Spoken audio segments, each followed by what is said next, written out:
excuse where they're just like, where you're like, like they're like passed out on the ground like drunk on cider, or the PA is like, 2 tin cans and a piece of string. And you're like, what's going on? Well, it's punk rock, mate. No, that's not what that means. Right. Yeah. You've just done a bad job. Right. Right. Taking better scenes, it's what we're doing. Come and check it out, it's what we're all about. 561 Music! Welcome to 561 Music. My name is Ben. And I'm Hector. And how are you, sir? Doing good, man. Man. Excited. Why ever could that be? I mean, I'm excited because I'm independently wealthy and I won the lottery. No, that is true. I'm actually very poor and I did not win the lottery. No, I'm excited because tomorrow, and for those of you that are watching and listening now, it's yesterday. We're going to Dragon Con, man. Yeah, we are. Yeah. So what happened with all of that is Hector came to a gig about 6 months ago with like a barely containable smile on his face. And he was like, I've got a surprise for you lads, I've got a surprise. And he goes, we're all going to Dragon Con. And that's something that is pretty exciting for me because I'm a sci-fi fantasy fan, big one, have always been, and so is James, and so is Hector. But Hector's been to some of these cons before. We, James and I, never have. So we're stoked. Thank you for doing that. Yeah, no, it was awesome. And then after we did that, I submitted the band as a potential to play. I'd never thought in a million years that they'd pick us, and they picked us. So now we're going to play on the Concourse stage in the Hyatt. We're going to play Friday. Yep. And Saturday and Sunday. We're doing three 1-hour shows. It's pretty cool. We made a bunch of special merchandise for it to get out there. All these fun like fantasy and sci-fi related stickers. Yep. Tons of stickers and tons of we have like 4 or 5 different T-shirt designs and like 10 or 11 sticker designs. Yeah. A lot of cool stuff, man. So I'm sure we'll have the odds and ends when we get back. So if anyone wants any interesting Killbillies merch, the next couple of weeks is the time to get it. Yeah, I think next week's episode is pretty much going to be a Dragon Con recap, so we can show off the ridiculous costumes we're wearing. Yeah, man. A Dragon Con recap and like backyard sale of weird Dragon Con merch. Right. Yeah, leftover merch, which hopefully there won't be any, but you know how that goes. There's a lot of stuff that's going on that's pretty exciting coming up in the next couple of weeks. We have Bumblefest coming up on September 6th and 7th. And at Bumblefest, you will be able to catch Peon, World Destroyers, Psychic, Lunadon, Pleasure Club, Death? Wow. Oh, Psychic Death. That's Psychic Death. Yeah, okay. I was like, wow, Death playing that would have been wild. Dream, Star Cleaner, Fiona Moonchild, Dream Phases. Oh, it's Star Cleaner Reunion. Fiona Moonchild, Dream Phases. She, He, Force Ghost. That's a cool name. Akasha System, Low Fives, Issia, Baby Deluxe, Sishak.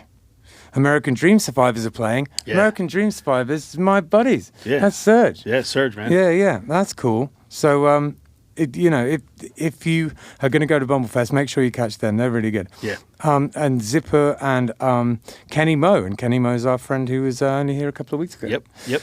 And there's probably a way for me to do a Zoom with Serge about American Dream Survivors. I'm going to maybe try and do that. Yeah, we'll do something. Yeah. But yeah, we'll talk next week. We're going to talk Dragon Con, and we'll talk some Bumblefest stuff, man, and get people jazzed up for it. We're happy to be a co-sponsor this year, and so. Yeah, man, it's a lot of good stuff happening locally these days. Absolutely, and Bumblefest is a good one. There's always interesting bills. It's never what you expect. It's often people I've never heard of, but in a good way. Very interesting acts, and it's the 8th annual Bumblefest. Yeah. So he's been churning them out. He's 5 years ahead of us. Yeah. It's all right. We'll catch up. Oh wait, I guess that's impossible. No, that's impossible. Works, sadly. Unless you stopped and then let us catch up, and then we start it again together. He will be our eternal big festival brother. That's fine. Listen. The more festivals, the better. Exactly, 100%. Yeah, that's the whole reason we do this, guys. 100%. Steve is a cool guy, and he's a big local music supporter. Yeah. And enough respect, Steve, if you're listening to this. So we have with us today Dominic Delaney. How's it going? Hi, guys. Hi. It's going very well. I saw you 2 days ago, a day ago? Yeah. Something like that? Yeah. We never talked about the gigs we did this weekend. We did the usual Paddy Max and O'Shea's, but we also and we also played Rock and downtown Riverwalk, Stuart, yeah. Rock and Riverwalk. But then in the evening on Sunday, we played at East Ocean Pub with Yes. Dom. Yeah, Yeah. that was a fun show, and we had a touring band, the Louseketeers from New York in town. Yeah. And that's super important, I think, to have those bands from out of state coming down here to treat them right. Yep. We need more bands like that to come tour down here. For sure. Ricky wrote a Absolutely. song about it not that long ago. I've talked about how up north you have Ricky Bell, for those that don't know. you have bands who start and immediately show swapping is a huge part of making friends and creating relationships and stuff like that. Where down here it's a little trickier for us because it's tough to go to a band in any other state and be like, yeah, we got you back if you want to drive at least 7 hours into Sure. Florida. Totally. You know, so it's a bit of a hiccup. There's like to a smaller extent, Cornwall in the UK has the same issue because it's like the little promontory that sticks off the bottom of England, and bands that are from Cornwall, they always had the same problem. You know, they were off the beaten track, and it's understandable in like a distance way. But I also think there's just a little bit of a Florida prejudice going on too. So, you know, you guys should come down here. If you're watching this and you're not from around here, we would love you to come down here. Regardless of what I may have said in song, please come to Florida. Yeah. No, it's there's a healthy, thriving music scene down here of all kinds. In many all, music in scenes. all fairness, though, what Dom's saying is 100% true. I mean, we're at least 6 or 7 hours from the closest outside of Florida place, and and even these big ginormous touring bands that are super famous and have millions of dollars in their tours, there's a lot of them that either don't come to Florida or skim Florida. They'll hit Jacksonville and Tampa, and then that's it. They don't come down there. So if we're lucky, a lot of them will go to like Orlando, for example. If we're lucky. Yeah. But it's just crazy how many don't make it all the way down here. Yeah. No, it's and a those real are the bummer. touring bands. So that's why it's it's important. It's important to try to trade these shows with these other bands. For sure. And that part of Florida doesn't even really seem like Florida. Different trees and stuff. So it's It's not- not even Florida. It's not. No, that's what I'm saying. I feel like maybe this was a dream, but I feel like the last time I was on this show, I may have said that I was in favor of Florida being split into 2 states. That's not a dream. You said that. Okay, well, I back that statement You're like, again. I'm still in favor. I'm still in favor of that. That North makes Florida is sense. different. It should be the line where the trees change. I agree. I absolutely agree. You got my vote. Oh, man. Vote yes on 12 or whatever number we're going to put on this one. Would I be the that first sounds person bad. into elected office that has full sleeves? I'd probably be the first English person that has full sleeves in elected office in Florida. Well, that's true. But yeah, I tell you what though, I've been thinking about that more and more. There's just so, I don't know, as we wind on towards the election, there's so much politics on TV. I've just been consuming it like a maniac. Yeah. But I'm not going to talk about it on the podcast because we'll end up upsetting someone. The internet's a scary place, man. Yeah, It's exactly. a very scary place. Something this whole year really I've kind of I haven't really tuned into too Yeah. much. Dude, I can't do it. I've been ignoring so many people. It's not even funny. but enough about politics. Yeah. Since you were here last, you went on another Amtrak tour. I did, and And, I finally brought someone with me. Right. Who was that? So that was my good friend and duo partner. Oh, that's interesting. Damn it. No, it was my great friend Ricky Bolufe. And, There it is. And it really, there wasn't really anybody else that I thought would be able to do the Amtrak tour with me the way I do it. Because I'm sure there are more lavish ways to do Do it. you take that personally, Ben? No, I just took that personally. I'm sorry. Those two guys are peas in the pod, man. I I'm totally messing get with it. them. I get it. But it was something that so last year when I did the West Coast by myself, I really enjoyed the Pacific Northwest. I kind of had like this idea of Seattle, just kind of growing up reading about Jimi Hendrix and Kurt Cobain and all the bands coming out of there. So like first time there, it was kind of cool to go by myself and kind of explore the way I like to explore. because there's benefits to touring by yourself and benefits to having people with you. For sure. It's great to not necessarily have to care about if somebody else doesn't want to do what you want to do. Yeah. You know? So it was cool to have that experience. I did all the things I wanted to do and met really, really cool people and a great music scene in Tacoma, which is a city that's just a little south of Seattle. And I thought that would be a great starting point. I'm still working through playing all 50 states, and I needed to kind of hit that north, just north area. Yeah. And then also wanted to do a little Midwest, so we kind of made a big L shape where we went through Montana into North Dakota, Minnesota, Wisconsin. Then we went downwards to St. Louis, Memphis, and then we ended in Nashville. Yeah, wicked. Yeah. I like Minnesota. I didn't know what to expect, but I had a really, really good time when we went there. Yeah. It was great. Did you guys do the mall? We did not. No, we didn't. You all went to that candy factory, though. That We did go to There's a that. candy factory? Yeah, it's the world's largest candy store, and it's in Jordan. It's about 40 minutes from downtown Minneapolis, and a good friend of mine, shout out to Sean. He does all the murals for this place, and it's like, and I mean, it's crazy. It's murals like the entire ceiling and walls and everything in each building, and he's brought me along for the ride on a couple of those murals when he's put teams together and stuff. So when I was traveling before Kill Billy's, when I was traveling a lot doing murals and stuff, I went and did. So we had an opportunity. James and I had an opportunity to go there on the way back. And stop there so I can show him, like, hey, I did that. They sell cool. candy cigarettes still. How funny is that? Oh, it's ridiculous. That's very funny. Actually, we went in there, and the best part was we had baskets, and we were filling the baskets up with all sorts of stuff that, as a diabetic, I shouldn't be having.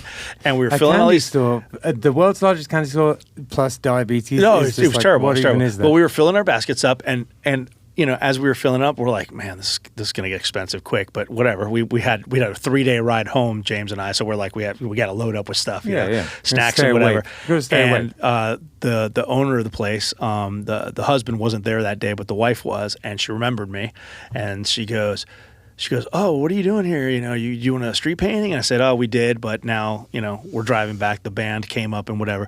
And she says, if you sing me a song, I'll give you everything in those baskets for free. So James grabbed his banjo, and him and I got on a microphone, and we sang to the entire candy store. We played 500 miles and sang to the entire candy store. And then when we were done, everybody was cheering and clapping, and she goes, okay, you can have everything in your basket for free. And I was like, this is amazing. If I knew that, I would have filled it up a little bit more. You know? You had your own Willy Wonka experience. Oh, God, it was ridiculous. Exactly. That's amazing. It was ridiculous. Music, man, it opens many doors. We did the mall. We ended up going to the Mall of America, which was cool. Like, it's giant and there's roller coasters and all that stuff. But at the end of the day, it's still a mall. Yep. And Yeah. the only thing to do there is spend money, which is counterproductive on tours. So it got to a point where like we were sitting there and I was like, we need to just go to the venue. And if you don't play, you pay. There's that rule in there, the Ian McKay rule. so that's where we made our way to the venue. But yeah, Minnesota was really cool. I would have liked. We were only there for I think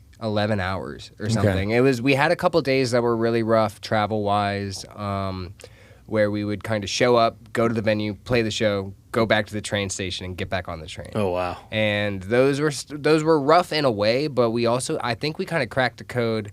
Where like the first couple Amtrak tours I did, I had these really long trips.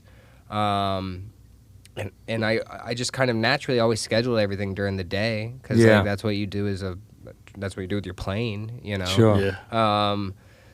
But this time around, I was like, I'm going to try and book some overnight trains. And I think that was kind of a cracking the code moment, you know, Yeah, for sure, it cuts because- out the hotel cost. Yeah. Sure.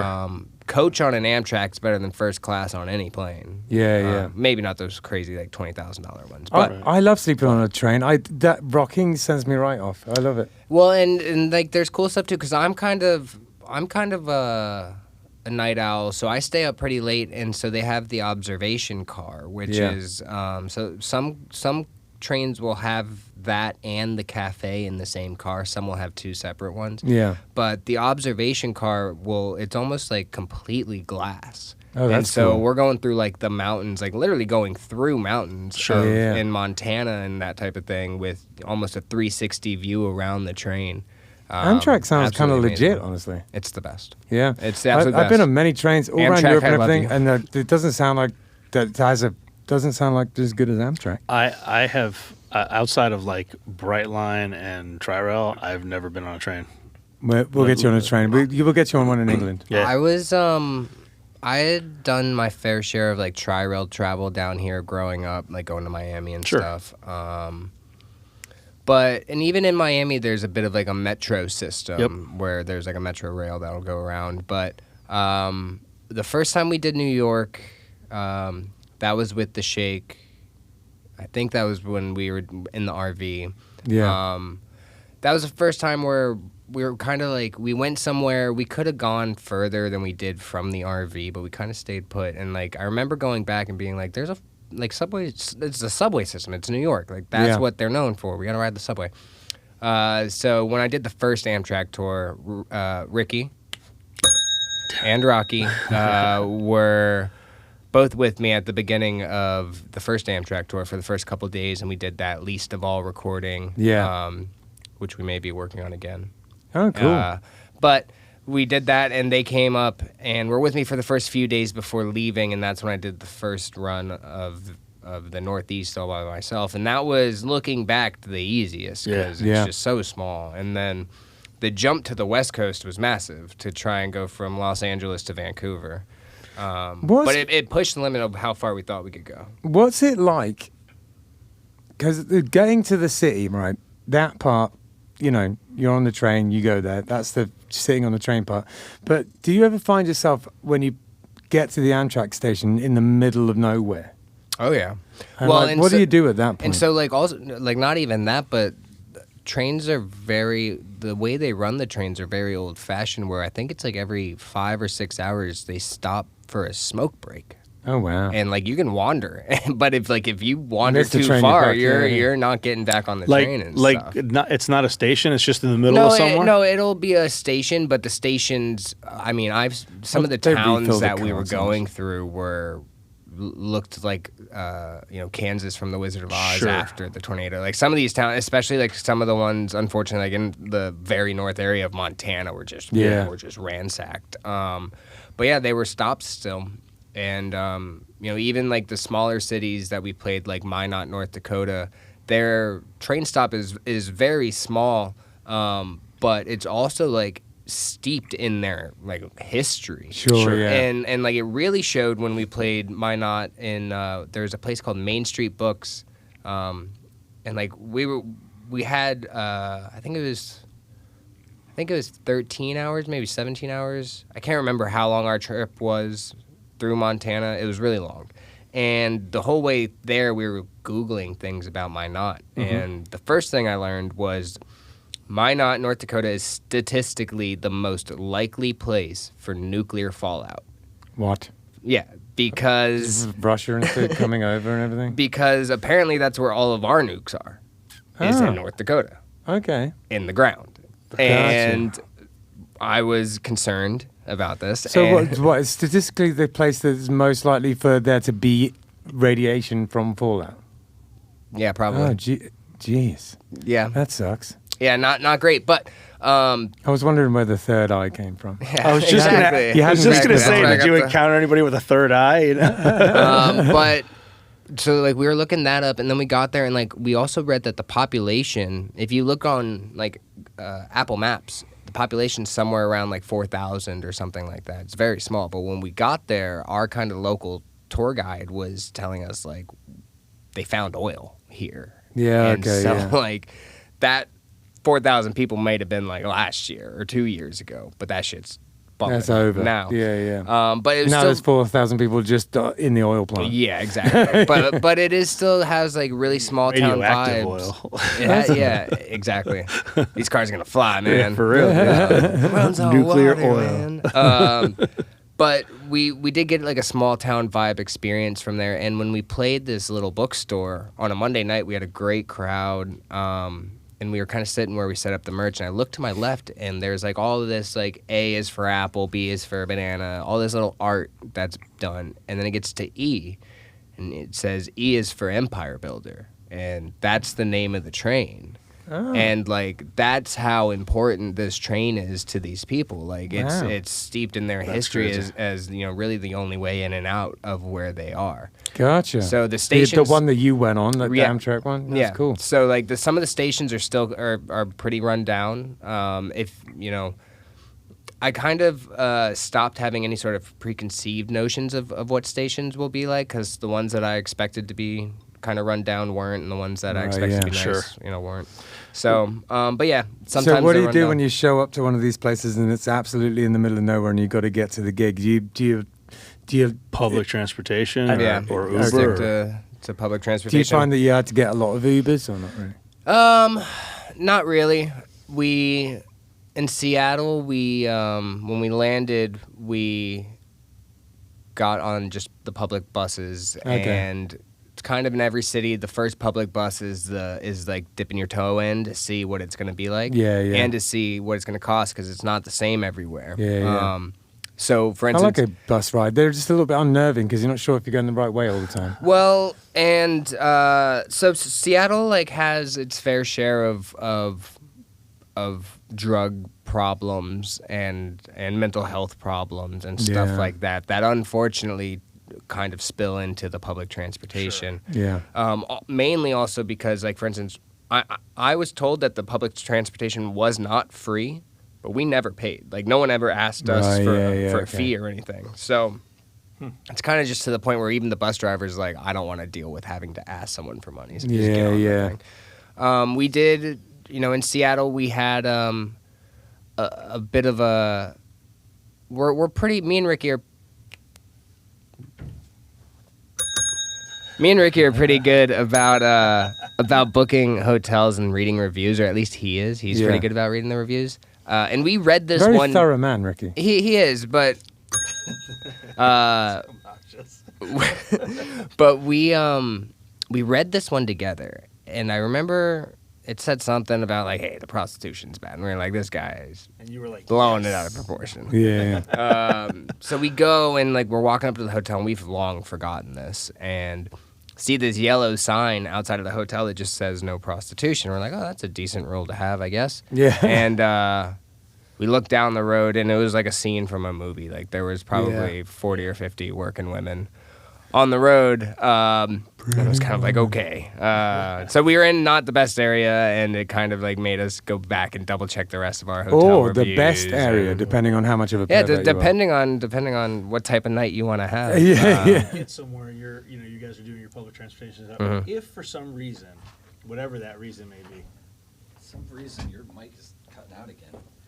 I fixed it earlier with this, but now I'm doing it again. So I'm wondering if yours isn't plugged in all the way, or is it the cable? Check it. Check, test. Checkity, check. Where do we need to go from? Working fine now. Sorry. My question about public transportation. I'll go from there. Yeah, that's perfect. Yeah. 'Cause that's where it was cutting out. Okay, cool.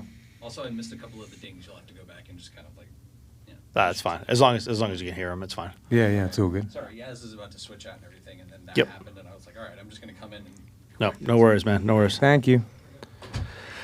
All right. So when you get to a place and you guys are doing your public transportation and everything, and then if for some reason, whatever that reason may be, whether it's a safety reason or whether it's there is no public transportation to get to the specific spot you need to go to, whatever it is, and you guys end up using an Uber or taxi or that type of service, do you feel like it's cheating? Do you set out to not use that stuff purposely? Yeah, we definitely. So it's kind of one of the things where I get to look at Ricky and be like, I'm the captain now. Right. Okay. Because this is the Amtrak tour. Is very near and dear to my heart. And working on the book for it and all that type of stuff. So. Also, Ricky loves to make fun of my rules. Like, I have my rules on what qualifies as a show to be on my show list. Okay, all that type of stuff. So, what does qualify as a show to be on your show list? 5 songs and more people paying attention than are on stage. That's fair. And 5 of your own songs? No, 5 songs in general. Because okay. if you get booked for like a charity cover show, it's still a show. Sure. Okay. That's cool. I like that rule. That's a good rule. For me, an exceptional rule. Yeah, I know. It's a fun one. So, but yeah. So like when it came to the Ubering thing, I had already kind of set the line of like, it really comes to an SOS situation. And unfortunately on this tour it did happen. I'm not going to say where, but it did happen somewhere where we were in an area that just unfortunately wasn't you were like, taxi. we took a bus. We were on our way to the venue and we took a bus and we were stopping at a Target and got off, and I swear to God that you could just smell cocaine in the air. Ooh. That's wild. It was a rough area, and you know, we have both of now. When I go by myself, it's just kind of me, and I only really have to worry about me, and that's it. But now it's two of us, and we have two guitars and two bags. Sure. And now we just have all Ricky will this protect stuff. you. Yeah, right. Yeah, but At least you got the muscle with you. But we got it into the Target, and we kind of laughed it off. Yeah. While we were in the Target, a fight broke out. Mm-hmm. And I looked, and I was like, we're calling the Uber. And yeah, so that's fair. That's when we broke our seal with the Uber there. We did have to do it a couple other times. We ended up somewhere where there just wasn't public transportation. Like that'll happen sometimes, especially in like the really small cities and stuff. So yeah, okay. But yeah, we try and avoid using it. We try and only use Uber for dire situations, not only for the purpose of kind of keeping the integrity of the Amtrak tour, but financially. Yeah. Financially, it's straining. Of course. And also, you see a little bit more of the world. You know, if you kind of like force yourself out your comfort zone to do things like navigate different bus services and stuff, you grow as a person. You find out something new. You know, you learn a new about skill. where you are. Yeah. You meet the people of the city that you're in. You know, and the people that kind of the locals live day to day and that type of thing. And that's kind of something that is easy to miss in van tours and stuff. It's easy to show up in the venue, stay in your little circle, play the show, maybe say hi to the local support acts, and then get back in the van and leave. Yeah, it's real like traveling man stuff. You know, you're seeing the big wide world. You're getting out there and doing it. It's cool. Yeah, it's a lot of fun. It's a very, very cool way to see the country. Amtrak has been great to us, just in terms of, you know, kind of responding to when we post. They'll kind of play along a little bit. I think I would like to approach them about, you know, the book's almost done, so it's about to be time to start approaching people with it. So Amtrak is definitely going to be getting an email from me about it. Yeah, there you go. And then, but now, with the Duo Act, it's changed everything, and that kind of spawned from bringing somebody else on these with me. And so also another question I have about the show list is, does it only count for you doing solo shows?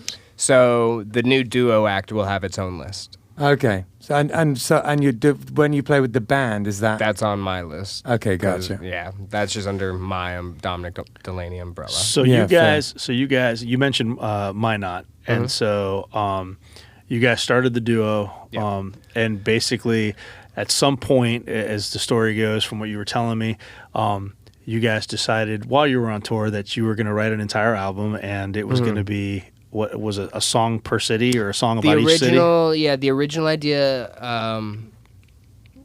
I brought it up when we got to the hotel in Seattle, and the way that we booked this tour was we started out with 4 days in Seattle, which was awesome. Like we flew in, we had our jet lag day, we had a rest day, we had a show day, and then Tacoma's close enough that we were able to stay in the same hotel. Sure. So that was a really clutch move, and we were hanging out, and we were playing guitar in the hotel room.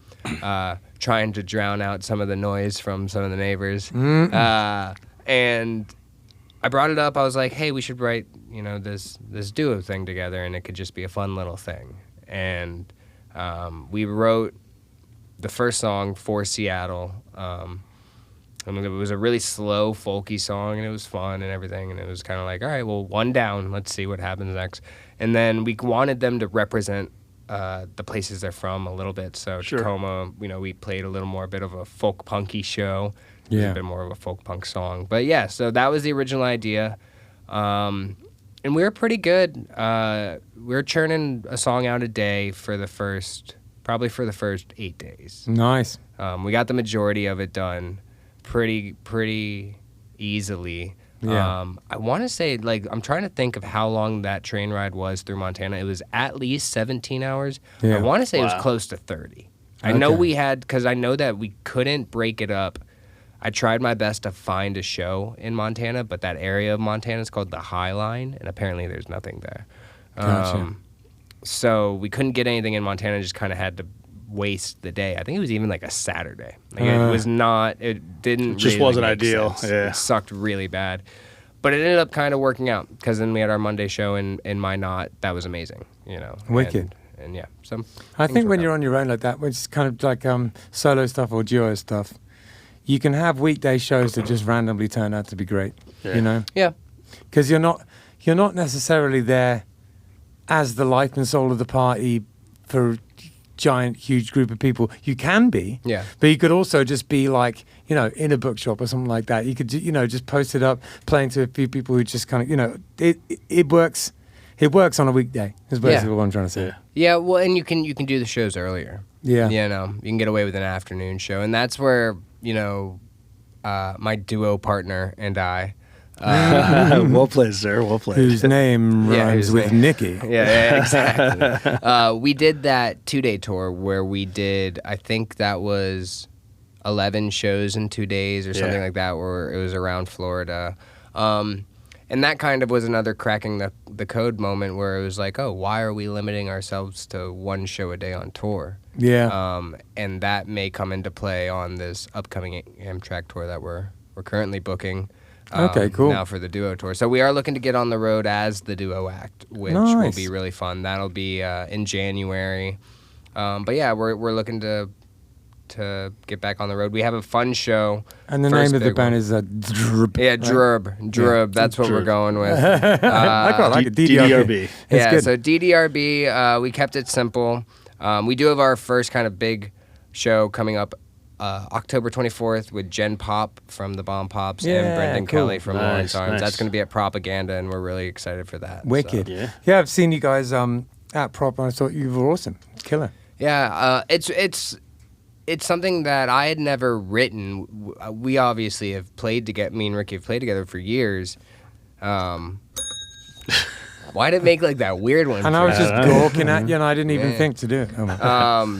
But we've played together for years with Yeah. him, you know, being my drummer, and then you know, me tour managing the Shake, and we're great friends. So it kind of made sense that he's obviously a very talented musician Sure. and very talented writer. So it made sense that he would be the person to try writing with somebody else. And, Sure. And he's also the person that I can get mad at, and like I can gotta be be mad good, at. yeah. Like we can have days where we're mad at each other, and then we go home and we come back the next day and work harder. You know? Yeah. You need you need that kind of friend. So I feel like Ricky's that kind of guy, though. He's.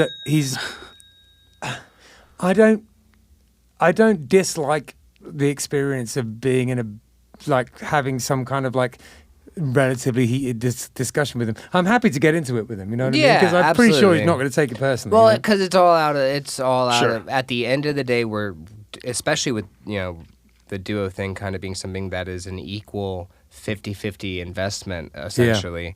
It's all because we care. Yeah. Yeah. Yeah. It's all of because we course. care, and all because course. we want the song to be as good as the song can be. Totally. And so that was It's that because was I care, dog. yeah, exactly. So yeah, and the prostitutes are banging on the wall like, "You guys keep it down." But no, it's been really fun, and the songs came very easily, and Nice. I think that comes from our history working together. He's evolved as an engineer and as a producer and as a songwriter as I have, so it's been really cool. The songs, I do think that we did kind of capture some of the places, vibes, essence. Yeah. Yeah. That's a nice way. Well, I think there's numerous reasons why the songs came easy. Is because, like you said, you've known each other, already good friends, and you've also never done it, so there was all this potential energy to just do it. Yeah. And then there's also the fact that you were in different places. There was just tons of stuff to think about. Your brains were super oxygenated from all the pacing around and running about you've been doing. That's where, I told him before we left that I always bring 2 pairs of shoes. and that I average 11,000 steps a day. Yeah. And he didn't listen to me about the shoes, but like we were hitting high averages, especially Seattle. Like it's all just hills and stuff. Yeah. Yep. But also, like I have this experience where weird things just happen on tour.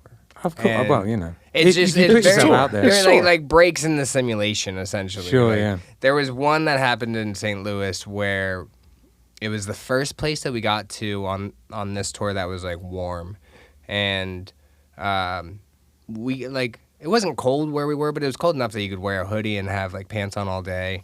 So we get to St. Louis and it's hot, and so like we get off the train, and I don't know if we changed in public or where we put shorts on, but we put our shorts on. It starts to rain, but we're in St. Louis, so we're like, let's just get some barbecue. So we go into this barbecue place, and there's this girl in front of us, and like a family comes in after us, and like the girl looks up and she goes, "Oh, I'm not like in line or anything," and she looks at me and she goes, "Dominic?"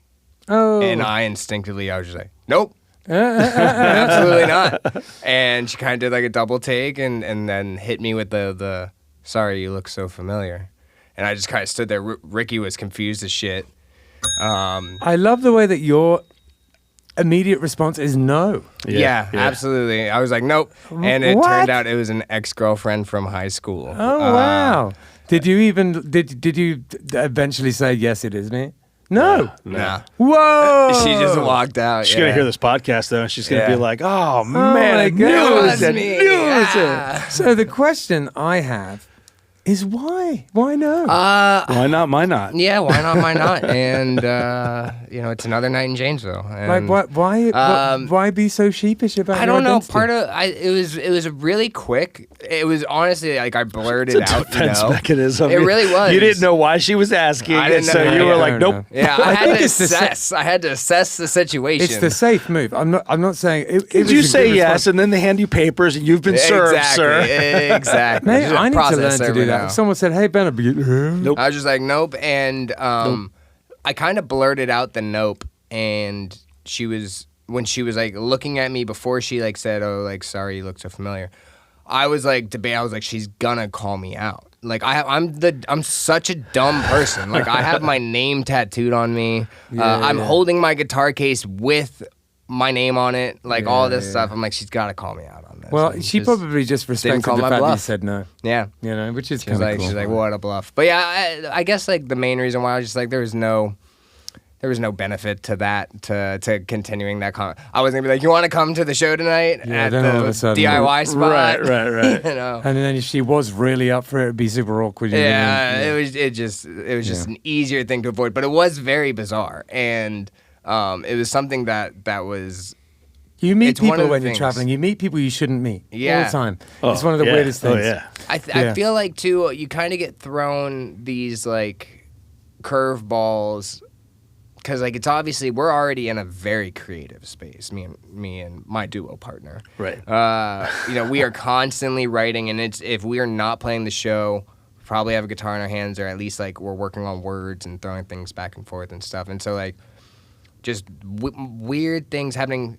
Even the girlfriend thing, ex-girlfriend thing was really weird. But then like we were in Springfield, Illinois, and just that entire city was weird. It's like there's tourist stuff, but there's no tourist. It's just an empty city. There's some places in England so like that. It's creepy. Yeah. We got there at 2:30 p.m. and we were like, let's go get lunch, and everything was closed. Oh, What? weird. Everything. So there are some towns in America that are just nuts like that. It's like everything's set up to go, but there's no one there. Yeah. Yeah. Really creepy. It's like Whitehall, New York is like that. You go there and it's just like, where is everybody? There's like a big sort of like hotel on the hill there as you're walking into town, and then there's all these sort of like shops, but then you realize as you get closer and the shops are all closed, there's no one there. It's like, ugh. Yeah. It was very eerie. And then like our show was great. The people that we met were awesome, and we met this awesome local musician, Silas Taki, who had some amazing songs. But we played a venue called the Main Gate, and I didn't really understand like what that meant until I got there. And what it meant was their bar was outside of like the main gates to the State Fair of Illinois. Okay. which I guess is like a huge deal. Like a huge enough deal that these state Illinois State fairgrounds Fair. lay vacant. For some reason, I feel like Until I've it's heard of fair it. time. I don't know why. I think it's a really big deal. So, Yeah. but apparently the 10 months out of the year that they're not doing the fair, it's just like a wasteland. And they're Damn. That's crazy. like homeless people Yeah. and fighters, and it was crazy. And like the door was open to the venue that we're playing, so we get to hear all this nonsense going on in the fairgrounds from our show. Very That's interesting. wild. Very interesting. But yeah, weird things. So you just have this happen. you have this big area of just like sort of like just dodgy goings on like inside the Yeah, fairgrounds. and then like there's also like I don't know how I feel. I don't know where I lie on the line of hauntings and stuff like that. Okay. All I can say is Springfield is creepy. Yeah, Our yeah, hotel yeah. is creepy. All the Lincoln stuff is creepy. Yeah. It's creepy. We played music and we did a street painting for this little festival in somewhere in Minnesota. I forget the name of the town now. It's Sauk. Sauk, Minnesota. S-A-U-K. And, yeah, and it was like tiny, like Main Street, USA. Like the little crossroad in the middle, and that's it. Like the rest is just houses around. And the hotel we stayed at was like Famously haunted. Like it's been on TV nice. shows and everything. And so they, you check in, and the lady says, don't be surprised if you when you're laying in bed at night, you hear a lot of like noises out in the hallways and things like that. It's just the way it is. It's the ghosts. Whatever. You can bet your ass I walked into that hotel room that night and I turned on the TV and I turned on the faucet and I turned on the radio and I did weirdest everything thing- my I own could do. nightlight. Yeah, dude. I weirdest left thing about every that trip single is- light on. There was a picture that kept appearing in my luggage. It was just like a bunch of old people, like a black and white picture, and like no matter what I did, I couldn't seem to get rid of those pictures. But it was a picture from your house, wasn't it? Yeah. That's what was weird about it. He found it when he was moving. He found like behind a dresser. He found an old picture of some family or something. Yeah. And then all of a sudden, it's popping up everywhere. I kept checking it out. You're haunted, bro. Yeah, You're cursed. Yeah, Dude, it's I think crazy. so, yeah. It's crazy. I think so. All right, so you sent us a video for us to watch. So this is one of the songs from the duo act, and it's about a city called Janesville, which is in Wisconsin, Okay. which we talk a lot about in this song, and I'd love to talk about more after. Yeah, let's do Yeah, it. let's watch it.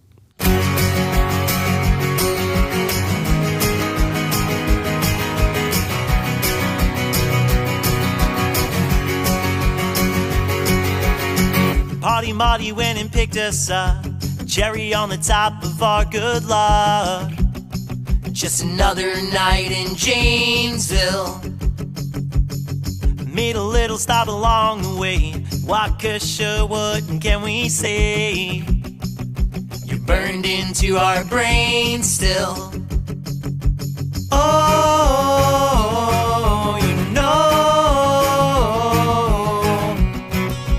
where we're gonna go. Oh, you know where we're gonna go. Just another night in Janesville. There's only one place that's going on. Just another night in Janesville. At the Sox Club, we sing along. Oh, oh, oh, oh, oh. At the Sox Club, we sing along. Oh, oh, oh, oh, oh. At the Sox Club, we sing along. Had to leave, but we wanted to stay. Thanks to Andy and Desiree. But we got back on that train still. Though we may be many miles away, we both know that one day we're coming back to Janesville. Oh, you know where we're gonna go. Oh,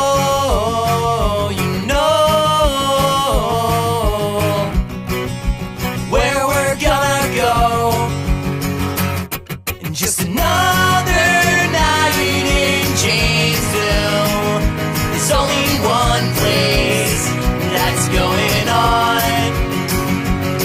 Just another night in Janesville. At the Sox Club, we sing along. Oh, oh, oh, oh, oh, oh. At the Sox Club, we sing along. Oh, oh, oh, oh, oh, oh. At the Sox Club, we sing along. If we come back and they burn it down, we'll gather everyone in this whole town and play this on its grave still. Oh, you know where we're gonna go. Oh, you know where we're gonna go. Just another night in Janesville. There's only one place that's going on. Just another night in Janesville. At the Sox Club, we sing along. Oh, oh, oh, oh, oh, oh. At the Sox Club, we sing along. Oh, oh, oh, oh, oh. At the Sox Club, we sing along.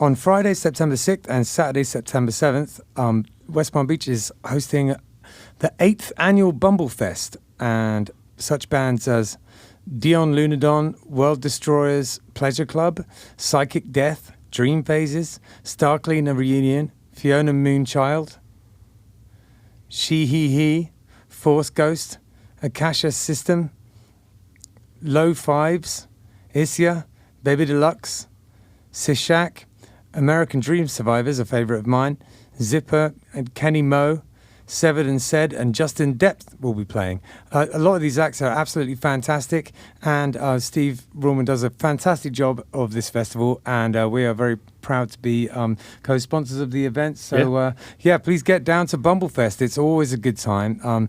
The previous 7 have been fantastic, so but by any account, the 8th should be just as good. All right, let's get down to that. September 6th and September 7th in West Palm Beach, Bumblefest. Oasis Root Kava Bar is in Seagrape Square on Indiantown Rd, and it is a kava bar. If you don't know anything about kava, it's a Polynesian root that you grind up and you mix with water, and it has been in Polynesia for potentially thousands of years. It's an old thing that they used for kind of ceremonial and also sort of leisure purposes.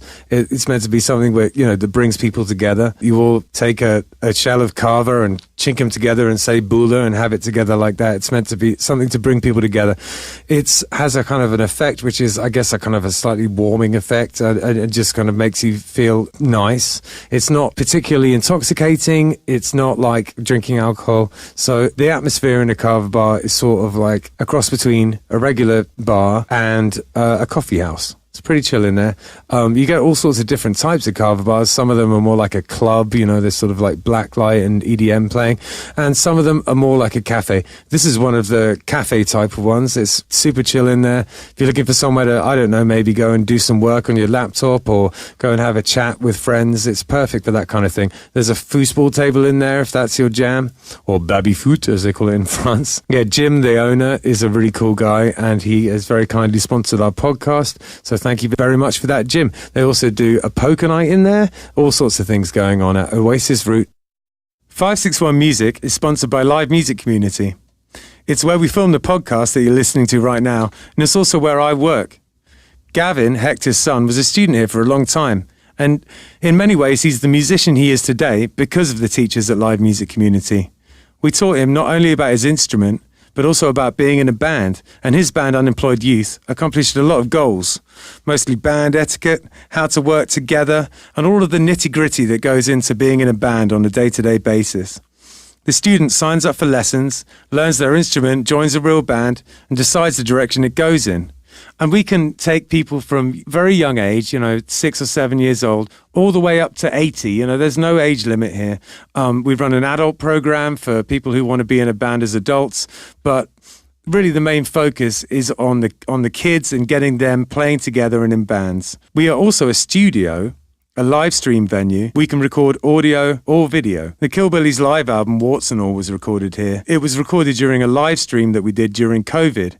Justin had a great idea to record live streams during COVID. A ton of bands came in and it was a real success. Outside of that, we can record albums, we can help you with your EPK, and we have full audio-visual capabilities here. LMC is in Palm Beach Gardens on the northwest corner of Military Trail and North Lake Boulevard. And if you go to livemusiccommunity.com, you have all the information you'll need right there. We just listened to Another Night in Janesville. Yeah, Janesville was one of the cities that we were lucky enough to go to on this past Amtrak tour, and we tried to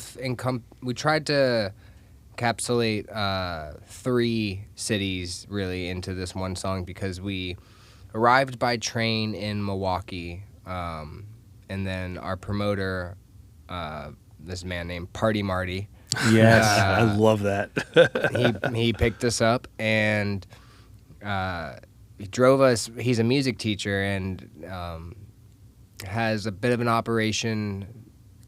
He kind of has like his own little school inside this music shop, and it's like this really cool, independently owned old music shop called Outpost Music in the city called Waukesha. And Waukesha was about 45 minutes south of Milwaukee, and probably one of the most beautiful places I've ever been. Oh, also, wow. Surprisingly, the home of Les Paul. Oh, there you Look at go. that. Yeah, so Les. so we get there, and there's all this Les Paul artwork around and billboards, and Gibson had invested in the area at some point, so there's a lot of Gibson stuff around. Sure. Leslie Paul. Yeah, and the old the music store Outpost was, had been around for years. Did they have a couple of Les Pauls in there? Plenty. They had plenty, but more interesting, I think I might have even taken a picture of a couple of them. I think they had some Rickenbacker basses. Nice. And a Hofner bass? Yeah, that's it. Yeah. So some really kind of like Beams. old school looking basses and stuff. Sick. Really cool. The woman who owned it was extremely kind to us and kind of told us some of the stories of like her grandfather kind of working on like Les Paul's guitars and stuff like that. Wow, that's So, cool, man. Really cool. So that was Waukesha, and then Marty had to teach some music lessons for a few hours. So Ricky and I had to explore Waukesha for a little while, and there's a river called the Fox River that kind of runs through the downtown area and just Nice. has these beautiful like seating areas. You can just hang out. Yeah. You can walk around. Very small town vibes. Cool. The Small Fox coffee River, shops, that's very Fox poetic River. as well. Yeah, a really cool little area. And then when Marty was done, he picked us back up. We met back up, and he drove us to Janesville, where we met. We went to the Zox Club and met all the Okay. people there, and that's where Cool. we played. And it was just, the venue itself had this amazing history where the land that it was on was like a General Motors plant for cars and stuff. And so all the employees, this was like the employee bar. Like they're coming Nice. here for lunch on their lunch breaks. Yeah. They're coming here for drinks after their shift and stuff. And so I can't remember exactly how many years ago, but a few years ago, they closed down the plant. Okay. And so the business has changed and has transferred to these new owners, Andy and Desiree, who kind of bought it in the middle of COVID. Right, And yeah. so they bought it because it's an important spot where like they know it's integral to their city and their community, their music scene, their nightlife scene, all that Yeah. stuff. So they wanted to take that responsibility and are up against some hard times because now the city wants to use all that land. and they don't want to move. Oh, gotcha. You know, What do they want to so- use it for? Like apartments or Golf something? courses. Yeah, golf courses. Golf courses. Who knows? Yeah. Do they I was gonna say, do they golf in Wisconsin? But our good friend Matt Hilton is a great golfer from Wisconsin. But Well, yeah, we just got to so- quickly say something about that. That the fact that they were going to put a golf course on the park that's just right next to my house up there in Tacoma, I just couldn't believe it. I can't believe what they're playing at. The amount of acreage that they were going to take up with another golf course. 3 golf Because courses. Florida needs that. We literally have a city in Florida called Golf. Yeah, it was just I was We have enough. like morally offended by that whole thing. I was like shocked, you know. But it seems like they're slowing down. You know, they're like reeling it back in a little bit. We'll see what ends up happening, but hopefully nothing. Hopefully nothing. Can't just leave well enough alone. All you got to do for wild spaces is nothing. There's literally nothing. You know, It what I mean? just grows that way. Yeah, exactly. Right. Drives me nuts. All right, continue. Yeah, but so then we got to Janesville and met all the people at the Zox Club. I think I'm wearing my Zox Club. Whoa, there we go. Zox Club hat on. Because Andy and Desiree were great and they gave us a bunch of stuff. They showed us a great time. Wisconsin was just an amazing community that we could it was kind of like being the fly on the wall, but then someone realizes you're there and it's like, hey, come on in. So like we were welcomed and kind of made to feel a part of everything.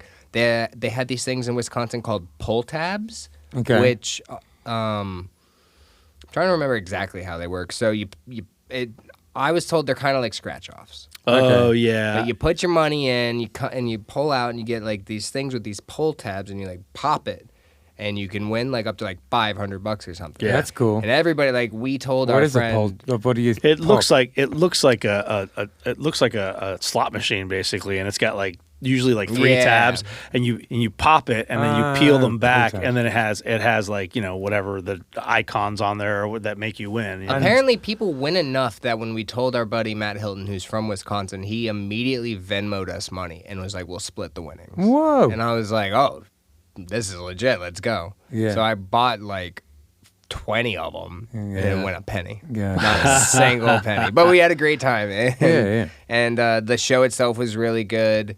Party Marty, was amazing. Ricky ended up drumming that night too, because Party Marty. So it's funny. Party Marty is essentially Wisconsin Ricky. There you go. You got one. But Marty can play the guitar. He could play the drums. He's got a great voice. He's an entertainer. Yeah. So it was I kind of got to sit back and watch the two of them play. Of course, though they make the guy coming from Florida play drums to What I Got by Sublime, which I thought was hilarious. I thought that was great. But I got to tell you, if I never hear Sublime again, it'll be too soon. I did used to love them, but I could go the rest of my life never hearing them a single time again. yeah, I'm okay with that as Yeah. well. Yeah, but that's where it was really fun. It was really welcoming, and it was a place that we had kind of had a rough. This was right after where we kind of had a rough time and had to kind of like fear for our safety a little Sure. bit. So Yeah. then to kind of coming to a community where we're being welcomed really nicely. Yeah. And people are excited for us to come back and who have since, heard the song that we've put out and like it. Oh, that's awesome. It's really cool, to go on the Spotify artist thing, and the top city for another night in Janesville is Janesville. That's sick. That's such a good idea. That's Yeah, really yeah. cool. So That's it's really very, cool. it's We a got to great go to feeling. Janesville and meet Party Marty. Right? Oh. I mean, he sounds like a character. Man. I love Party Marty, and we already have plans to see him next year. Marty, And do you see these two faces? We're going to come to your town. Killbillies will come up Party one Marty. time. Absolutely, I love you guys. And so Marty actually runs a festival up there. Really? Yeah, so we're hoping to go next year. Okay. Nice. Is it called See what I Marty's do. Party? It is. It's Marty's party. No, it's I want to say it's called Glacier Festival, but I'm not 100% on it. But yeah, we're looking to definitely go back to a lot of these areas and Nice. kind of not the ones that I guess 15-year-old me would have thought of. Sure. You know, as much fun and I had my Seattle moments and experiences and got to do all the Nirvana stuff I wanted to do.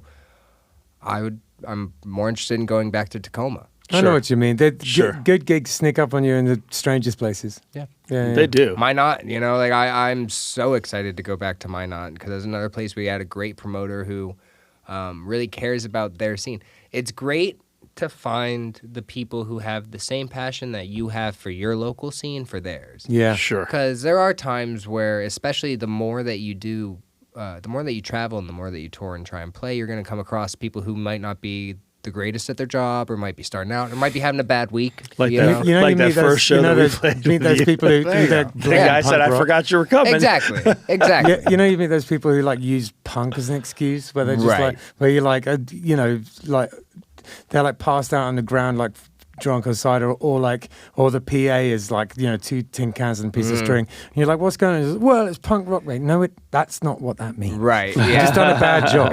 Right. Right. Yeah, and that's kind of just one of the occupational hazards of this. You're but that's when you do find those people who have that real passion and work ethic. Yeah. Those relationships, it's kind of real recognizes real. You Yeah, know, for sure, man. And those people want to stay in touch with you and want you to come back, and it's just a great relationship when you have Absolutely. a promoter. I didn't get to go to California this year, and but I've just been in touch with my promoter that I went through last time for the past Nice. year, and just kind of saying hi, because at the end of the day we made a friendship, Yeah. and so it's great to start making friends across the country, and then it just also happens next time I go to California, I don't have to email 100 venues. But Barney from Sonic Boom 6 used to say that a lot. The real recognized rule when we'd go and do things like that in exactly the same context. And when I was a lot younger and dafter, I didn't 100% understand it, but I do now. Mm-hmm. You can go, but when you see someone who's doing a great job and they've got the passion for it and stuff, you're like, have a little moment with them. And I think you can even see it in people who may not have the stage show down yet. Like people starting out, you can see somebody who might at that moment have more work ethic than talent. Yeah. And I still think that person's going to do much better than the person who has talent versus All that no matters, work ethic. not unfortunately, all that matters, I suppose, fortunately, is work ethic. You can pretty much force yourself to become anything you want with enough tenacity. I forgot who I was watching. Somebody I was just watching recently was talking about a band that he started, and he was just like, I just refuse to quit. Yeah, That's exactly. it. Everybody can say no, but I'll just be like, well, I'm gonna keep doing it. Yeah, exactly. Yeah. At the end, when you turn that corner in your head as a musician, is just it's a big relief. You're like, this is what I am. Yeah, and I think it's like looking at what a younger version of myself would have considered like a successful musical career is so far from what a successful music career actually is. Yeah. It's a lot of work, and it's also doing the thankless jobs. I never wanted to get good at learning how to make flyers or designing stickers or screen printing shirts. I know. All of us are like experts in Photoshop and stuff, and we had never thought about being social media, everything. Yeah, exactly. It's at the end of the day, I just wanted to play guitar, man. Exactly. No, you have to do marketing. You have to do everything yourself. Yeah. Yeah, and so it becomes a full-time thing, and I'm coming up now on, it's a little over a year since I've had a regular job and stuff, because music, has been going okay for me lately, but definitely not a long enough period of time that I've forgotten when it wasn't. Yeah, sure. Yeah. I'm happy that I can pay my bills and stuff right now, but I'm also deadly aware that it's a very just fragile directly depending thing. on how much work you put in. Yeah, totally, 100%. Yeah, it's been about 10 years for me since I've been in a corporate situation. Yeah. That's I bought a suit this year. Me and my wife, we did a nice dinner one night, but I bought a suit mainly because I was like, I don't have one. Yeah, I don't ever wear one.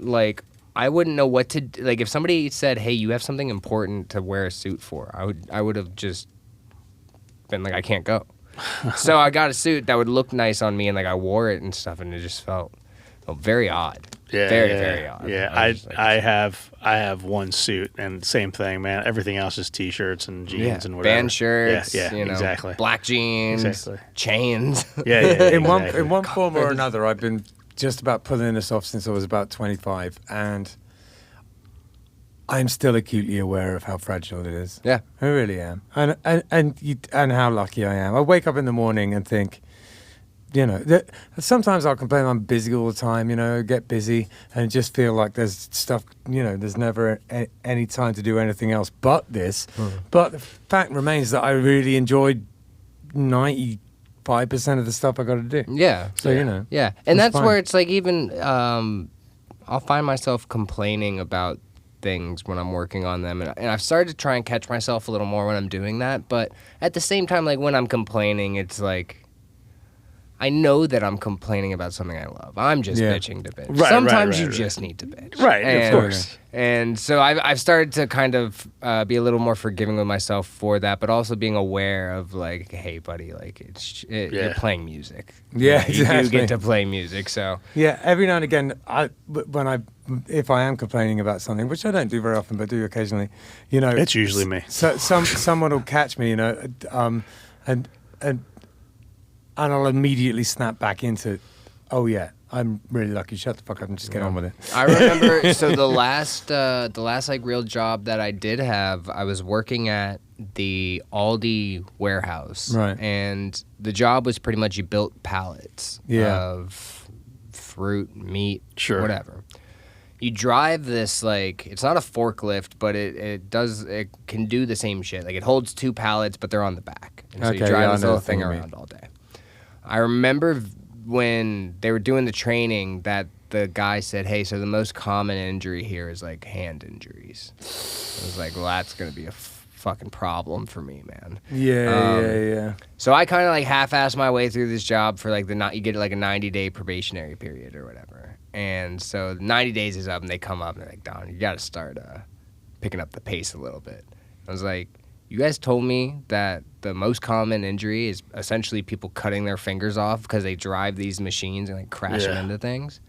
I think it's time for us to go our separate ways. Yeah. Because that's where to me I was like this is money that a lot of the people there and like the guys at that warehouse are hard workers and like all the power to them, but like some of them are missing fingers and stuff, and like they're still there working their ass off, and you got to make that money. I understand. It's 9 fingers, Freddy. Yeah, the guy training me is like just scratching with his one finger left, like. But that's where it was kind of like it clicked in my head. I was like, okay, that's crazy. I was like, well, it's time. The money's there, and I could take it, and I could do that job, but I'm gonna go this path because. Or you could just go and I get a love job my where you fingers. might lose your leg. Yeah. More Like, ankle Get a job injuries. kicking sharks or something like that. It's fine. Yeah.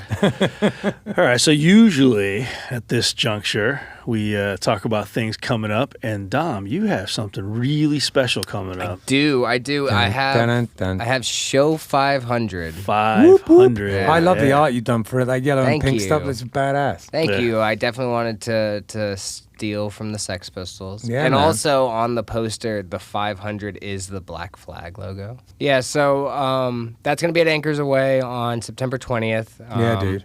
It's also kind of Have you played Anchors Away before? on the 2-day tour that Ricky and I did. You're so slow. He's on British time. Yeah, he's like. I'm mad. Ukadian time. Ricky. Yeah. But when we did the 2-day tour, when we did 10 shows in 2 days, Anchors Away was kind enough to let us do a show at like, I want to say like 9:30 in the morning. Okay. So we That's cool. kind of played to a couple guys that were washing their woes away, and Yeah. it was fun. So this will be our first proper show and first time doing a full band show there. Nice. It looks like a sick venue. We've got Eastway, 33 Lions, and Tiger Sunset. Hell of a lineup, man. That's like for show 500, we wanted to make it a really killer lineup, and That I is a think we killer did. lineup. I'm playing there a couple of times in October, and it's the first time I've ever played there. I'm looking forward to it. It'll be fun. They were super kind to us on the 2-day tour, even though it was a very bizarre thing, and they've been great, with everything so far with show 500. So I'm very excited. Wicked. And also, it's something that I've kind of announced that show 500 is going to be the last 100 party. Till 1,000. So there's like ups and downs with it. Like this goes back 750, man. This goes back to my dumb list of my rules, but it becomes like right now I've had to turn down a couple shows that I would have liked to. Yeah, because okay. just mathematically to make sure that 500 is 500, it doesn't work. So. Just have someone else come with you to the shows you didn't want to turn down. Like, just change the band. I was talking to my dad about this. He was like, "You could just not Make it count them." Make it and a I was like, "That's not how it works, Make it Dad." a DDRB, and then it doesn't count. It would be on a separate list. So we do have a couple ideas for some DDRB shows, but yeah, they'll be on their own list. But so after 500, there's not going to be any more 100 parties. We're going to save that for show 1,000. Absolutely, So I think that's that'll be smart. the next big one. I mean, you could play 2 shows a day after that, and then you'll get to 1,000 in no time. Well, so the jump between, I want to say the jump between 300 to 500 has been very quick. We took it easy this year. We didn't tour. We did the Amtrak tour, but we didn't really tour as much as I had the past 2 years. The past 2 years, I was out on the road a lot. And that was for a multitude of reasons. Like one of them, it's nice to be home for a little bit.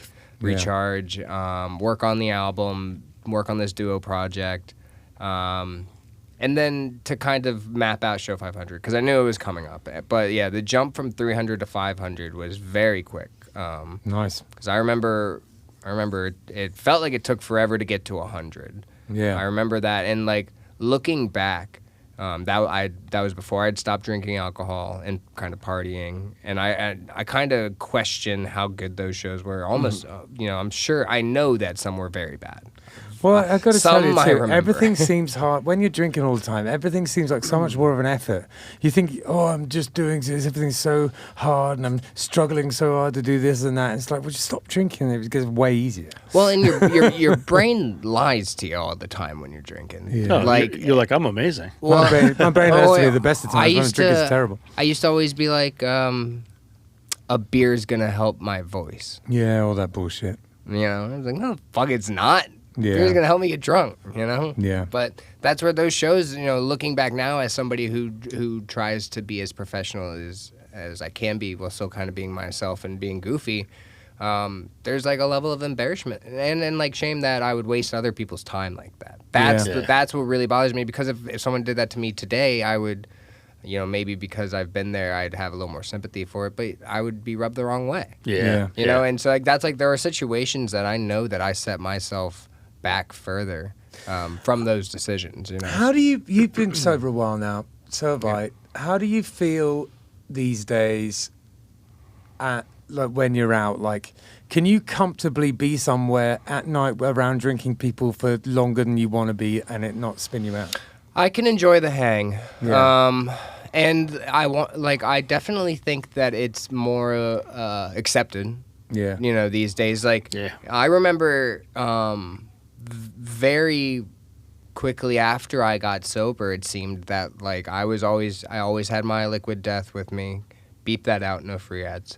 I had my drink with me, and it seemed very soon after I would be always carrying that out around that propaganda started selling them.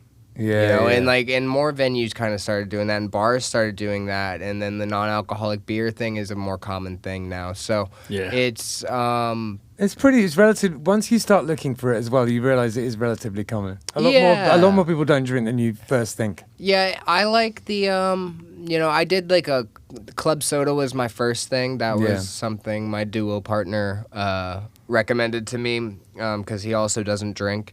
Yeah. And there's quite a lot of us hanging around. Yeah, and I think that it's kind of it's like the blue car, like if you buy a blue car, everybody's gonna have a blue car. Exactly. But it's something that I've noticed. There is a certain I would say kind of there's a line where it comes to musicians who once they get sober, they have all of this energy. I remember my first thought when I was sober and I got home from getting sober. I sat down and I was like, there's so much time. Yeah. And what am I supposed to do with all of this time? And so that... The amount of time I spent feeling sorry for myself with a hangover was just unbelievable. So such wasted time. Yeah, and that's where it was refreshing for me. Like when I got sober, I went away. I went away from Florida. I've grown up here. I've born and raised. I know everything. I've kind of been aware of the recovery world since my youth. Sure, yeah. It was kind of like, I'm not going to do the Del Rey rehab thing. I'll go somewhere. Yeah. And I went out to Texas, and I think it ended up being great for me. You know, I came back and was it was a nice little reset, come back, and that's when we made For Life, and that, you know, that whole album process probably took a month maybe. Yeah. And we got that album out really fast, and that's kind of something that's bitten me in the ass now because it's taken us a little longer to make this album. But yeah, that was another thing, looking back to what we were doing now with the Duo project, working on For Life, and then, you know, having Ricky be my drummer. Has been having a great drummer and just a really good friend, you know, has kept me interested in becoming a better songwriter. Yeah, dude. Yeah. That's great to hear. For sure. That's great For to sure. hear. So we're trying to release a song at the moment. It's basically mixed. I've got to get a tiny bit of vocals off Hector, and then we're done with it. Yeah. As soon as we got to get on that, man. Yeah, as soon as we get back. Yeah, as soon as we get back, we'll get it done. Yeah. I mean, that's really it, mate. Thanks so much for coming on. Always, thank you guys. Yeah. Charming fellow and good friend, and it's nice to see you always. Thank you guys. And looking forward to seeing DDRB in the very near future. And no local Killbillies gigs this weekend because we're at Dragon Con. Nerding out all Do you weekend. have any space to get do they have like a dragon tattooer? They would have to, right? There's got to be a tattooer there. There's got to be something like that. Do you have any space for but it? Dragon Con's not specific dragon stuff. Here's It's like Comic Con. It's only second to Comic Con in the world. We could do the No Regrets video at Dragon Con. You come back with a giant dragon on your ass. That's not gonna happen. He thinks it's not going to happen. I'm going to drag it. It's going to happen. All right. Well, listen. Take it easy. Thanks, guys. Yeah, Been a man. pleasure. Oh, there we go. Yeah. Bumps all around. All right, take it easy. Ricky. Talking